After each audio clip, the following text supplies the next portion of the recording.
With the release of President Biden's infrastructure plan, states reopening and boycotts brewing, we looked at the analysis of Brooks and Capehart. That's New York Times columnist David Brooks and Jonathan Capehart, columnist for the Washington Post. Hello to both of you.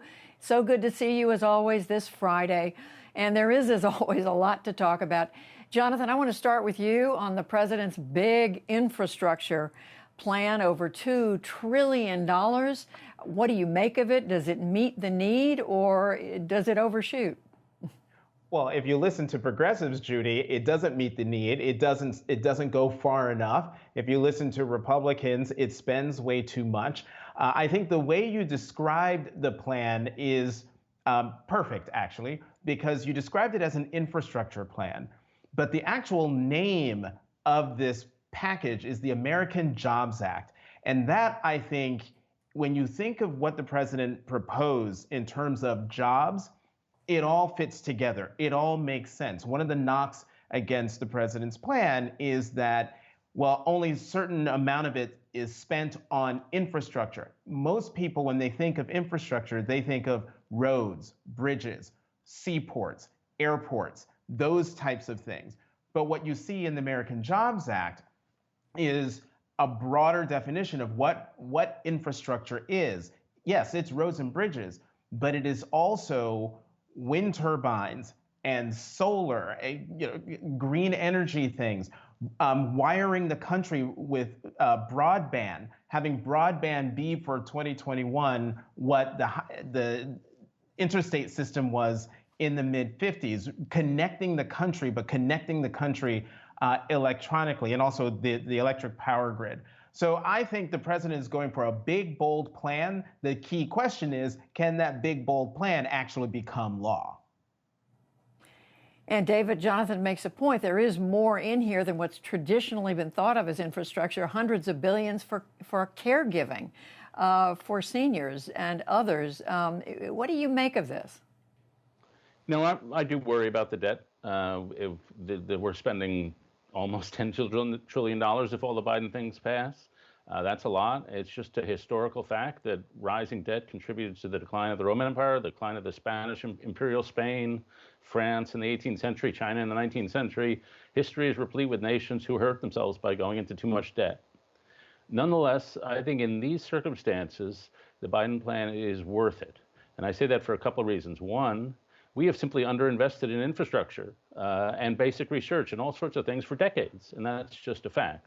Second, if you ask me to tell the economic story of America over the last 50 years, I would say that we have built a gigantic funnel that has funneled money and resources and wealth to highly educated people in large metro areas. This plan funnels money to all the people who are not in those categories. And so I think it rebalances our society in an important way. And finally, Jonathan and I were on a call with Anita Dunn, the president's top advisor, earlier in the week. And she made the point that, listen, we've got to show democracy works. There's a Chinese system out there that a lot of people think that's what works. And we're just in this contest to show that democracy can get big things done. So given the circumstances, I overcome my incredibly high aversion to all this debt. So, Jonathan, does this look like it has a chance of becoming law? Judy, right now, no. And I say no because the Senate Minority Leader Mitch McConnell has already said that, he's not going to support it. I have not heard one Republican in the Senate step forward and say that he or she will support it. That means the president is going to have to depend on a couple things. One, maintaining all 50 Democrats to vote for this plan. But the other thing is, in order for all 50 Democrats to have any say over this, the Senate parliamentarian has to rule as to whether the American Jobs Act, like the Recovery Act, can go through reconciliation, which is just a simple majority vote. So there are a lot of hurdles here. And that's why I say right now, the American Jobs Act is big and bold and as necessary as it is, as it stands right now, I don't see how it becomes law. David, your forecast? a tad more optimistic. I mean, I hear a lot of moderates who are supporting moderate Democrats who are saying positive things about it. So that's a good sign. I think one of the challenges is going to be this is just going to take a long time. Nancy Pelosi said she hoped to get it out of the House by July 4th, which is an ambitious timetable. Then it goes to the Senate. So we're looking at a 6-month process. And suppose we're generating 900,000 jobs a month, as we just did, over all that time. A lot of people are going to say, why are we spending all this money? The economy is really roaring. And so that could drain away support. All right, two other things I want to ask you both about. We'll try to squeeze them in. First to you, Jonathan, on where we are with COVID. We see more people are getting vaccinated, good signs. Over 100 million Americans now have been vaccinated, but we're also seeing rise in the number of cases. We're hearing talk about vaccine passports requiring people to show a passport that they've been vaccinated before they can travel or go into a place of work potentially. And you also see states where the governors are opening up before Washington says they're ready for that. Where do you see all this headed? I feel like I've Groundhog Day, because I believe I said this a few weeks ago. We are so close. We're always so close to getting to the other side of this pandemic in terms of cases going down, hospitalizations, deaths, businesses being able to reopen, and then states end up doing something to kind of mess it all up. And for states to undo their mask mandates, open things wide open again as cases are going up, as variants are running rampant across the land, when you have the CDC director going off script and saying that she's extremely worried about what's going to happen.